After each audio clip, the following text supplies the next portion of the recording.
Dapatkan poster nasihat gratis, tanpa logo yayasan, ataupun nama Ustadz membuat nasihatnya. Daftar ke nomor berikut, 0811 240 1476. Tulis nama, domisili, dan jenis kelamin.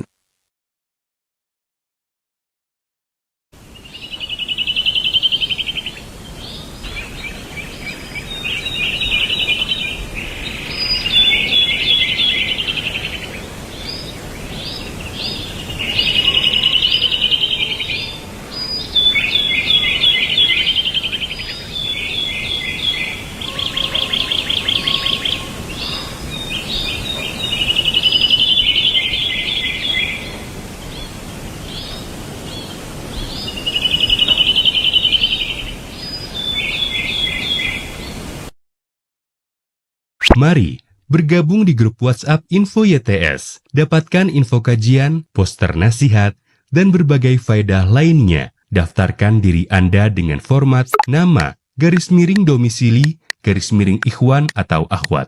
Kirim ke nomor 0811 225 1476. Hanya dengan Rp20.000 per bulan, Anda telah turut berpartisipasi dalam menyebarkan dakwah bersama Tarbiyah Sunnah. Barakallahu fikum.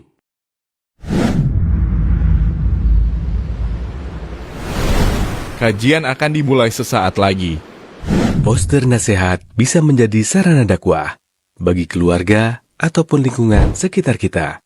Dapatkan poster nasihat gratis, tanpa logo yayasan, ataupun nama Ustadz membuat nasihatnya. Daftar ke nomor berikut, 0811 240 1476. Tulis nama, domisili, dan jenis kelamin.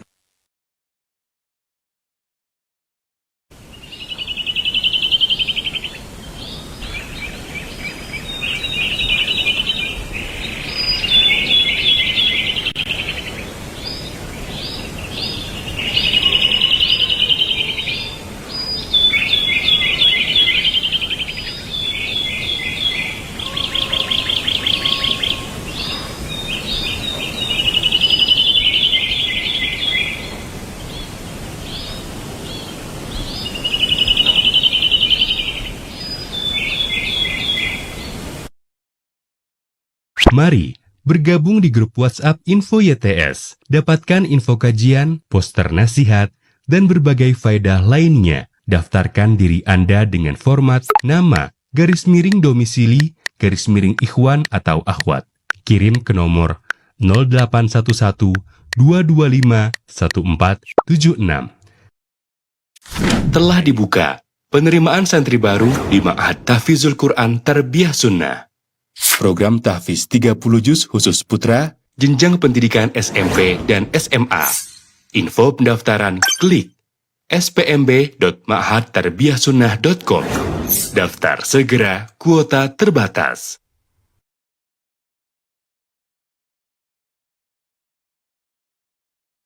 Download aplikasi Tarbiyah Sunnah di handphone Anda. Tersedia di Google Play dan App Store.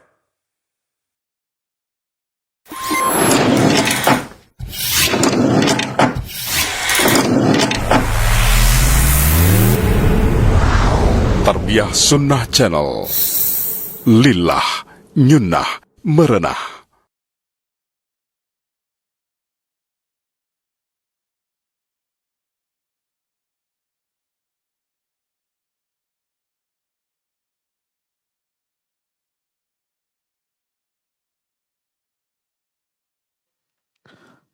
Bismillah.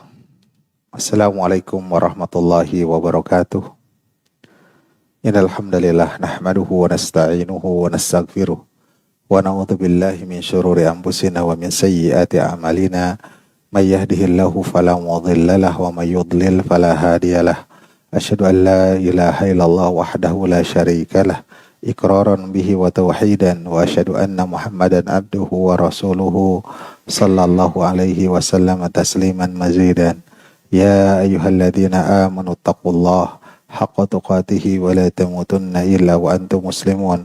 Fa in asdaqal hadits kitabullah wa khairal hadi Muhammadin sallallahu alaihi wasallam wa syarrul umuri muhdatsatuha fa inna kulla muhdatsatin bid'ah wa kulla bid'atin dhalalah wa kulla dhalalatin finnar.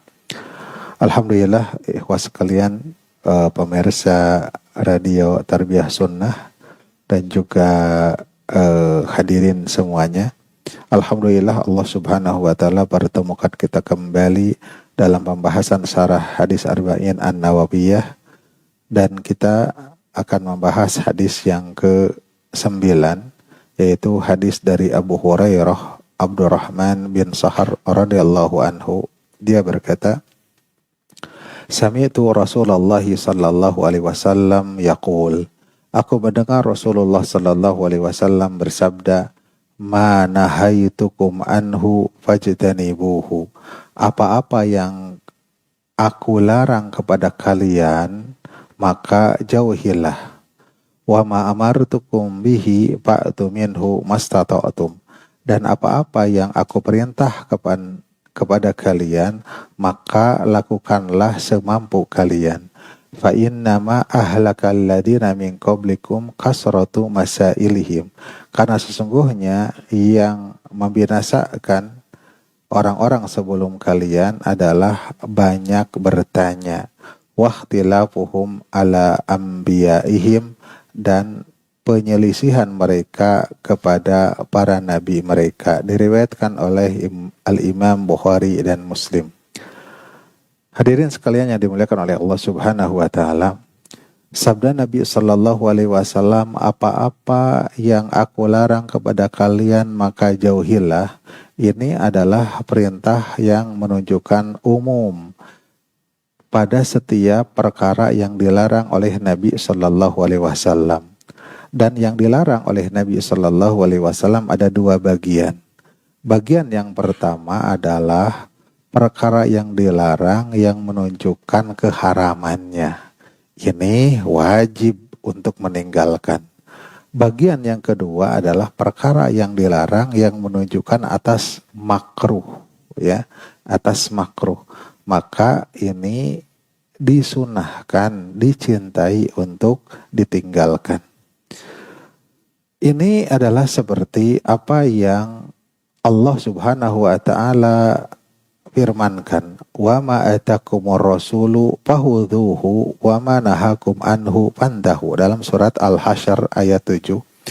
Dan apa-apa yang Rasul datangkan kepada kalian, perintahkan kepada kalian, maka ambillah, lakukanlah. Wa ma nahakum anhu, dan apa-apa yang beliau larang kepada kalian, fantahu, maka jauhilah.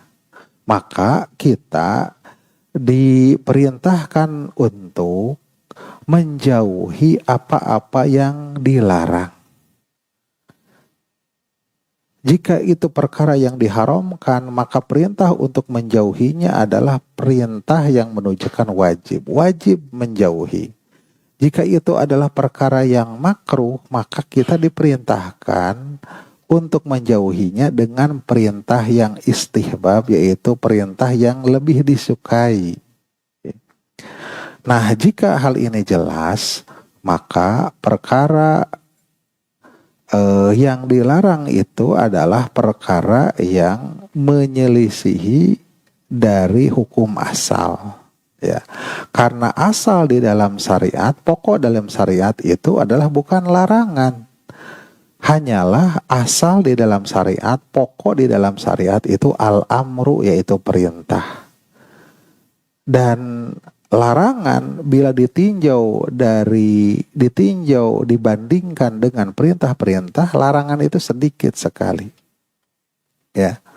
Dan apa-apa yang dilarang karena itu menyelisih hukum asal, Allah Subhanahu wa taala tidak menjadikan jiwa-jiwa manusia butuh kepada perkara yang dilarang tersebut.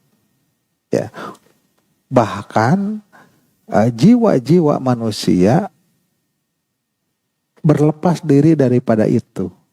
Tidak ada pun dari perkara yang dilarang itu jiwa manusia itu bisa berdiri sendiri, yakni tidak butuh atas hal itu. Misalkan kita lihat, dalam hal makanan. Dalam hal makanan. Maka perkara yang di antara berbagai banyak makanan yang dihalalkan, ya, maka sedikit sekali yang dilarang. Ya, sedikit sekali yang dilarang. Yang dilarang adalah mengkonsumsi sembelihan yang disembelih untuk selain Allah, maka kita pun tidak memerlukan kepadanya. Di antara makanan yang dilarang adalah yang kategori bangkai, maka kita pun tidak perlu kepadanya. Di antara juga minuman yang segudang banyaknya, bermacam-macam minuman yang enak-enak, maka hanya sedikit sekali minuman yang dilarang, minuman yang memabukkan. Dan kita pun, jiwa kita, tubuh kita tidak memerlukan kepadanya. Di antara pakaian-pakaian, ya, di antara pakaian-pakaian yang dilarang, ya, dengan berbagai pakaian yang banyak macamnya, berbagai bahan, ya, hanya beberapa perkara saja. Contoh, misalkan bagi laki-laki hanya bahan sutra saja yang dilarang itu di sekian banyak berbagai bahan, ya. Maka dengan hal itu kita simpulkan bahwasanya perkara yang dilarang dari minuman itu sedikit. Perkara yang dilarang atau perkara yang diharamkan dari makanan itu juga sedikit. Ya, hanya perkara yang dikecualikan saja. Dari pakaian juga sama. Dari transaksi jual beli, ya. Dari juga akad-akad dan lain sebagainya, hanya sedikit sekali perkara yang dilarang itu. Kalau mengandung riba, ya. Kalau mengandung goror, ya. Kalau mengandung perjudian, ya, maka itu yang dilarang. Tapi pada umumnya adalah dibolehkan. Dan ini adalah menunjukkan kasih sayang Allah Subhanahu wa Ta'ala kepada hamba-hambanya. Karena Allah Subhanahu wa Ta'ala tidaklah menjadikan sesuatu itu dilarang atau perkara itu ada diharamkan yang perkara tersebut adalah merupakan sesuatu yang menjadikan bahan pokok, tidak, ya. Yang seseorang itu kalau tidak ada itu sulit untuk bisa hidup, tidak, ya. Tetapi hal-hal yang tidak diperlukan. Namun dari perkara-perkara yang dilarang tersebut, manusia tetap mencarinya karena melampaui batas. Dan Allah Subhanahu wa Ta'ala uji dengan hal itu. Ternyata manusia dari berbagai makanan yang halal yang banyak itu tetap mencari yang haram. Dari minuman yang begitu banyak yang enak-enak, mencari yang haram. Seperti itu. Juga dari pakaian tetap mencari yang haram. Ikhwas sekalian yang dimuliakan oleh Allah Subhanahu wa Ta'ala. Manahaitukum anhu fajtanibuhu. Apa-apa yang aku larang, maka jauhilah. Ini adalah umum pada setiap yang dilarang. Maka jawab syaratnya tadi, apa-apa yang dilarang, maka fajtanibuhu, ini jawab syaratnya. Maka yang dilarang itu sekali lagi bisa itu adalah perkara yang diharamkan, bisa perkara-perkara yang dimakruhkan sebagaimana tadi dibahas. Dan asal pada perkara yang dilarang itu apabila itu adalah perkara yang berkaitan dengan ibadah atau sifat ibadah, maka yang dilarang itu menunjukkan perkara yang haram. Namun apabila yang diharamkan itu atau yang dilarang itu pada perkara yang bersifat adab, maka hukumnya adalah makruh. Maka hukumnya adalah makruh. Maka oleh sebab itu para ulama telah sepakat bahwasanya perintah-perintah dan larangan-larangan yang berkaitan dengan masalah-masalah adab itu juga berarti sunnah, ya. Sunnah. Larangannya yang berkaitan dengan bab adab itu juga hanya makruh, ya, hanya makruh. Contoh, hadis Rasulullah Sallallahu Alaihi Wasallam, umirna an nasjuda ala sab'ati a'dhumin. Kami diperintahkan untuk sujud atas 7 anggota badan, ya, 7 anggota badan. Ini sepakat bahwasanya ini adalah perkara yang wajib, ya, karena berkaitan dengan ibadah, ya. Sujud di antara dengan anggota yang 7 tersebut. Dahi termasuk dalam hal ini hidung, 2 telapak tangan, kemudian 2 lutut dan 2 ujung telapak kaki. Namun selanjutnya wala nakufu thawban wala sya'aran, dan kami wala nakufa, dan hendaklah tidak menahan, ya, hendaklah kami tidak menahan thawban, baju, dan juga tidak menahan sya'aran, yaitu rambut, ya. Menahan baju dan menahan baju, ya, dan juga menahan rambut, ini sepakat para ulama ini bukan syarat ibadah, bukan wajib dalam ibadah, tetapi ini adalah berkaitan dengan apa? Pakaian. Yang ini adalah masalah adab. Artinya bila seseorang di dalam sholatnya tersebut menahan pakaiannya, ya, atau menahan rambutnya, itu tidak menjadikan haram atau membatalkan sholatnya, tidak, hanya makruh, ya, ya, paling mengurangi dari pahala sholat tersebut. Misal yang lain adalah hadis Rasulullah Sallallahu Alaihi Wasallam, samillah wa kul biyaminika wa kul mimma yalik. Kata Rasul, ucapkan nama Allah, makanlah dengan kanan, dan makanlah apa-apa yang dekat daripadamu. Kebanyakan para ulama berpendapat bahwasanya makan dengan tangan adalah mustahab, adalah sunnah. Makan dengan kiri adalah makruh, ya, makruh.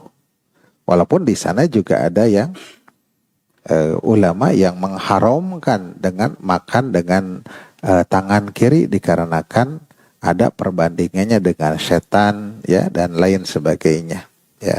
Namun tidak sepakat dalam hal ini, dan karena itu berupa makan, dan ini adalah urusannya adab, maka mengucapkan bismillah itu adalah sunnah, makan dengan tangan itu adalah sunnah, maka dengan tangan kiri pun adalah makruh sifatnya, ya.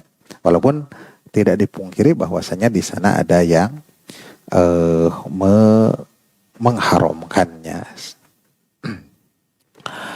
Kemudian dan juga makan ada yang di sekitarnya, maksudnya yang dekat-dekat saja. Bila makan mengambil yang jauh berarti apakah haram? Tidak, itu adalah makruh juga, ya, makruh juga. Kemudian sabda Nabi Shallallahu Alaihi Wasallam, manahaytukum anhu wajtanibu, ya, apa-apa yang aku larang kepada kalian maka jauhilah. Ini tidak ditakyid, tidak diikat atau tidak dikhususkan dengan dikaitkan dengan istita'ah. Tidak dikaitkan dengan istita'ah. Apa istita'ah? Kemampuan, ya. Jadi meninggalkan larangan tidak dikaitkan dengan kemampuan, tetapi wajib meninggalkannya tanpa ikatan apapun, tanpa qaid gitu ya. Kenapa? Karena meninggalkan sesuatu itu tidak perlu adanya kemampuan, ya. Tinggalkan saja, ya. Tinggalkan saja. Dan sekali lagi bahwasanya yang dilarang tadi, tubuh kita, jiwa kita tidak memerlukannya, ya, tidak memerlukannya. Namun selanjutnya sabda Rasulullah sallallahu alaihi wasallam, wa ma'ar amartukum bihi fa'tu minhu mastata'tum. Dan apa-apa yang aku larang kepada kalian maka lakukanlah semampu kalian. Kenapa ada ikatan, yaitu qaid mastata'tum dikaitkan dengan kemampuan kalian? Karena perintah-perintah itu sangat banyak sekali, berbeda dengan larangan. Larangan masih sedikit gitu. Yang kadang menjalankan perintah itu seseorang tidak mampu untuk melakukannya, ya. Oleh karena itu ada datang kaidah di dalam hadis Rasulullah sallallahu alaihi wasallam, la wajiba ma'al ajzi. Tidak ada kewajiban kalau disertai ketidakmampuan atau kelemahan. Tidak wajib lagi kalau ada kelemahan atau ketidakmampuan. Jadi, tidak wajib lagi.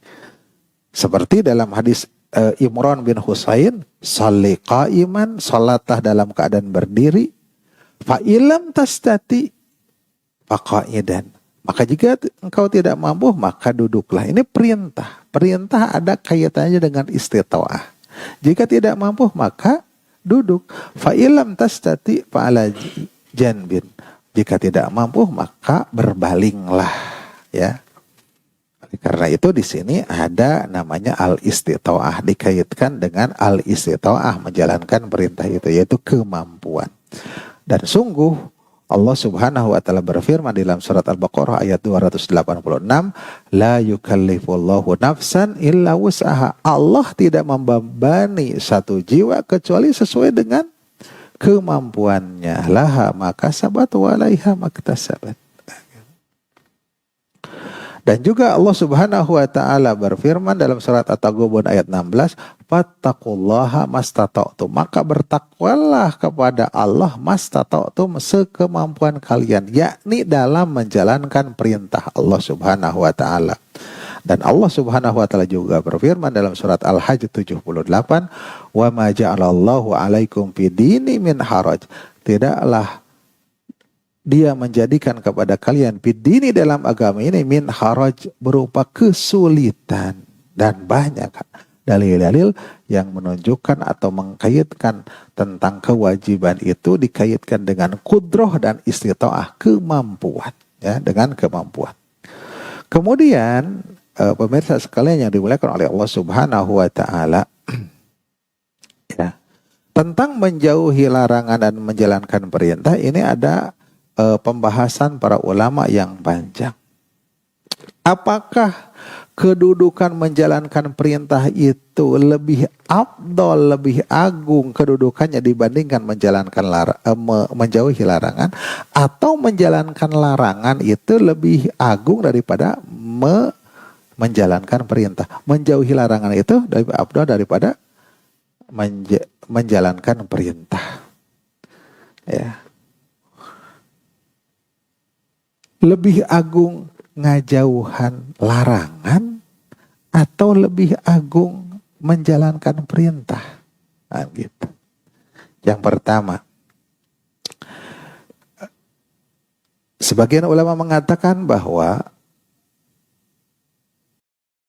menjauhi larangan itu lebih afdol dibandingkan melakukan perintah. Mereka berdalil dengan dalil-dalil diantaranya hadis ini. Apa? Bahwasanya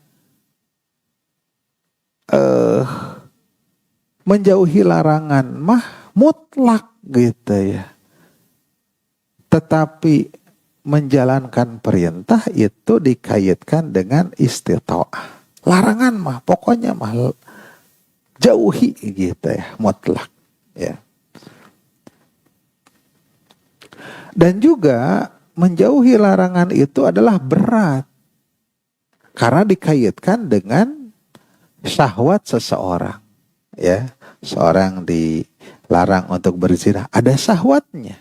Seorang dilarang ini, ada syahwatnya. Kenapa? Huffatil jannatu bil makari. Surga itu ditutupi, dihias-hiasi dengan perkara-perkara yang dibenci. Wa huffatin nar bisyahawat. Dan neraka dihias-hiasi, ditutupi dengan perkara-perkara syahwat. Pinarakaeun mah syahwatna teh menyenangkan gitu.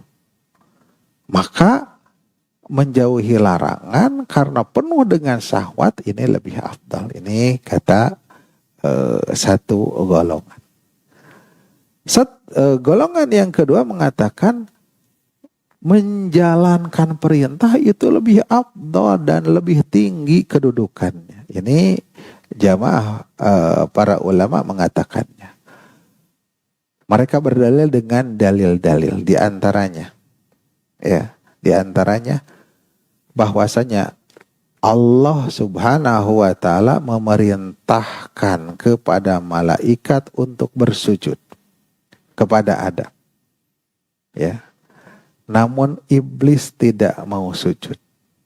Berarti dia tidak menjalankan perintah. Lalu apa akibatnya? Rugi dunia akhirat. Dilaknat dia sampai hari dibangkitkan. Ya. Kemudian karena tidak taat dengan perintah, dia menjadi di neraka selama-lamanya. Dan ini adalah menunjukkan agungnya perintah. Kemudian dilanjutkan lagi. Sedangkan Nabi Adam makan buah ya yang dilarang tersebut dari sebuah pohon, itu kan melanggar larangan ya. Tapi akhirnya gimana? Allah Subhanahu wa taala mengampuninya dengan hal itu ya, dengan hal itu. Tetapi iblis diperintahkan dan tidak taat dengan perintah, dia rugi. Adam yang melanggar larangan ya, kemudian menyesal dan bertobat, kemudian diampuni. Ini menunjukkan bahwasanya apa? Menjalankan perintah itu lebih afdal daripada menjauhi larangan berdasarkan dalil-dalil yang tadi. Kenapa? Karena yang melanggar larangan mah nanti ada harapan untuk diampuni oleh Allah Subhanahu wa taala. Tetapi orang yang lalai dari perintah ya, seperti lalai dari perkara-perkara yang wajib dalam syariat, perkara-perkara yang fardu, perkara-perkara yang rukun, itu adalah tatkala melalaikannya, dia telah berdosa besar dengan dosa yang sebesar-besarnya. Ini menunjukkan atas kuatnya pendapat yang mengatakan bahwa menjalankan perintah lebih afdal daripada menjauhi larangan. Dan ini memberikan faedah kepada kita agungnya masalah al-amru ini, yaitu perintah ini. Ya, perintah ini. Kemudian dilanjutkan oleh Rasulullah sallallahu alaihi wasallam dalam hadis ini, fa inna ma ahlaka man kana qablakum kasratu masailihim. Sesungguhnya yang membinasakan orang sebelum kalian adalah banyak bertanya. Wa ikhtilafuhum ala anbiyaihim, dan penyelisihan mereka kepada para nabi mereka. Ini karena bertanya pada sesuatu yang tidak diharamkan untuk mendapatkan untuk menambah ma'rifat, ya, untuk lebih tahu gitu ya, lebih tahu lagi, lebih dalam lagi, atau berlebih-lebihan dia bertanya gitu. Padahal itu tidak diharamkan untuk menambah pengetahuan dia lebih dalam atau berlebihan atau yang semacam itu. Bertanya terlalu dalam, banyak bertanya dalam suatu masalah, ini perkara yang diharamkan, ya. Ya, karena tidaklah Nabi Shallallahu Alaihi Wasallam memerintahkan kepada kita, kita tinggal melaksanakannya sesuai dengan kemampuan kita, gitu saja, ya. Dan para sahabat itu dilarang bertanya kepada Nabi pada perkara yang Nabi Shallallahu Alaihi Wasallam tidak membahasnya, ya. Tidak membahasnya. Diam syariat dalam hal ini tidak boleh. Para sahabat itu nanya deh. Padahal mah diam. Kalau sesuatu yang didiamkan berarti dibolehkan. Gak usah banyak bertanya. Ya.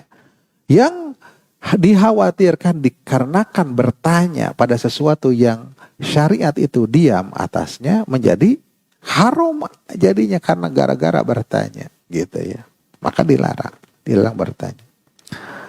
Sebagaimana dalam hadis, dan ini juga akan dibahas dalam hadis arba'in selanjutnya, innallaha farada faraidha, sesungguhnya Allah memfardukan perkara-perkara yang fardu, mewajibkan perkara-perkara yang wajib. Fala tudayyi'uha, maka kalian janganlah melalaikannya, menyia-nyiakannya. Wa hadda hududan, dan dia memberikan batasan-batasan, fala ta'taduha, maka janganlah kalian melampauinya. Wa harrama asya'a, dan Allah mengharamkan perkara-perkara, fala tantahikuha, janganlah kalian mencari-carinya. Udah mah diam, tidak dibahas, jangan mencari apakah ini halal atau haram. Dan ini pada zaman Nabi Sallallahu Alaihi Wasallam, berbeda tentunya pada zaman sekarang. Perkara yang di zaman sekarang justru harus ditanyakan, ya, supaya jelas halal dan haramnya.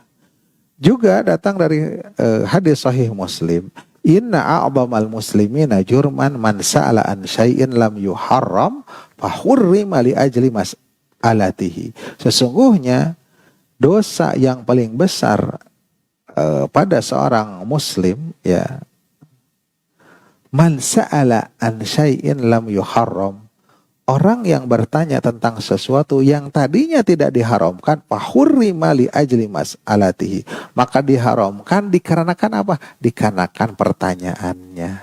Maka bertanya banyak masalah tidak dibolehkan, ya. Bahkan dulu para sahabat itu justru sedikit mereka bertanya kepada Nabi Sallallahu Alaihi Wasallam, ya. Sedikit sekali bertanya perkara-perkara yang difardukan, ya. Tidak banyak bertanya mereka. Artinya mendengar kajian tidak banyak bertanya, ya. Tidak banyak bertanya.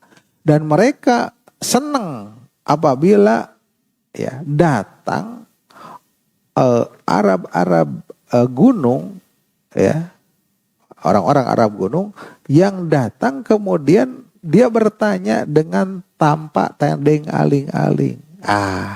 Para sahabat beristifadahlah dari pertanyaan tersebut. Senang mereka. Karena para sahabat gak suka bertanya, ya. Gak suka bertanya.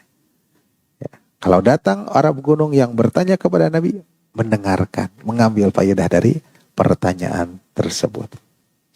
Dari hadis Anas bin Malik bahwasanya dia berkata, nuhina annas ala Rasulullah an syai'in, kami dilarang untuk bertanya kepada Rasulullah tentang sesuatu, fakana yu'jibuna an yaji ar-rajul min ahlil badiyah al-aqil, maka kami senang kalau ada seseorang dari pedalaman sana, fayas'alu, lantas dia bertanya, wa nahnu nasma'u, sedangkan kami mendengarkan pertanyaan tersebut, gitu. Nah, ini adalah merupakan adab yang penting yang harus dipegang teguh, bahwasanya banyak bertanya bukan menunjukkan atas fakihnya dalam agama, bukan, ya. bukan juga menunjukkan kewaraan, bukan juga kepada menunjukkan dia menuntut ilmu. Ya, justru sedikit dari bertanya tersebut. Maka sungguh Allah Subhanahu wa taala berfirman, ya ayyuhalladzina amanu la tas'alu an asya'a in tubdalakum tasukum wa in tas'alu anha hina yunazzalul qur'anu tubdalakum afallahu anha. Wahai orang-orang yang beriman, janganlah kalian bertanya tentang perkara-perkara yang apabila nampak kepada kalian, kalian menjadi memberatkan kepada kalian. Wa in tas'alu anha hina yunazzalul Qur'an, dan kalian bertanya tentang perkara tersebut ketika Al-Qur'an diturunkan, tubdalakum, ya, nampaklah bagi kalian, afallahu anha, Allah memaafkan tentangnya. Apalagi pertanyaan-pertanyaan tentang sesuatu yang sedang dalam keadaan turun Al-Quran dan kemudian apa? Kemudian gara-gara pertanyaan tersebut menjadi diharamkanlah perkara tersebut. Ya. Juga dilarang untuk bertanya pada perkara yang tidak menambah ketakwaan, tidak juga perlu hal tersebut, ya, yang terlalu berlebih-lebihan di dalam bertanya perkara yang tidak perlu. Maka kata Rasul yang terakhir, lafadznya di akhir hadis ini, fa inna ma ahlakal ladzina min qablikum kasratu masailihim, karena sesungguhnya yang membinasakan orang-orang sebelum kalian adalah banyak bertanya mereka itu. Wahtilafuhum ala anbiya'ihim, dan juga penyelisihan terhadap nabi-nabi mereka. Bagaimana kaum Nabi Musa yang kebanyakan bertanya mereka, tatkala diperintahkan untuk menyembelih sapi, tapi bertanya lagi, bertanya bagaimana, apakah yang tua atau yang muda, apakah yang dipakai bekerja atau tidak, wah, bagaimana warnanya, kemudian dijawab, maka itu hampir-hampir mereka tidak bisa melakukannya, menjalankan perintah tersebut dikarenakan apa? Dikarenakan banyak bertanya, ya. Dan juga penyelisihan mereka kaum-kaum terdahulu, ya, terhadap para nabi mereka yang menjadikan mereka binasa. Maka kita dilarang untuk terlalu banyak bertanya pada perkara-perkara yang tidak perlu, apalagi pada perkara-perkara yang tidak diwajibkan. Demikian pemirsa sekalian yang dimuliakan oleh Allah Subhanahu wa taala, hadis yang ke-9 tentang menjalankan menjauhi larangan, menjalankan perintah semampunya, dan juga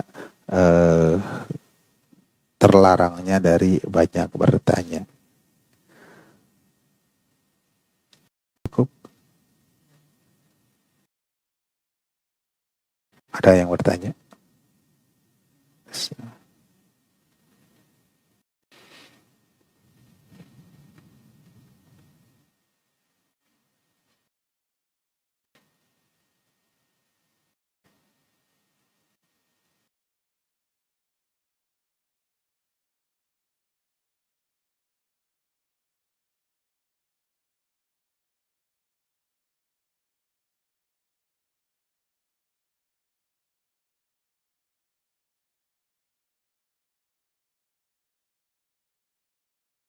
Baik, ikhwas sekalian yang dimuliakan oleh Allah Subhanahu wa taala, semoga apa yang disampaikan tadi ada guna dan manfaatnya. Mohon maaf atas segala kekurangan.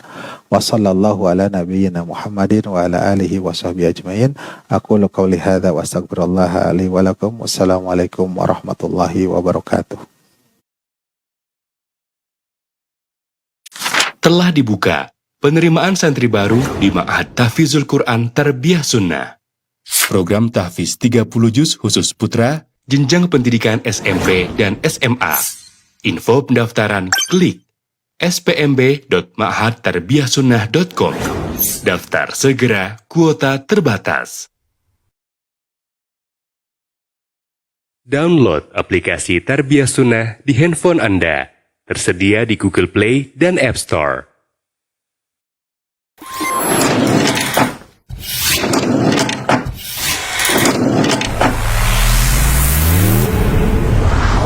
Tarbiyah Sunnah Channel.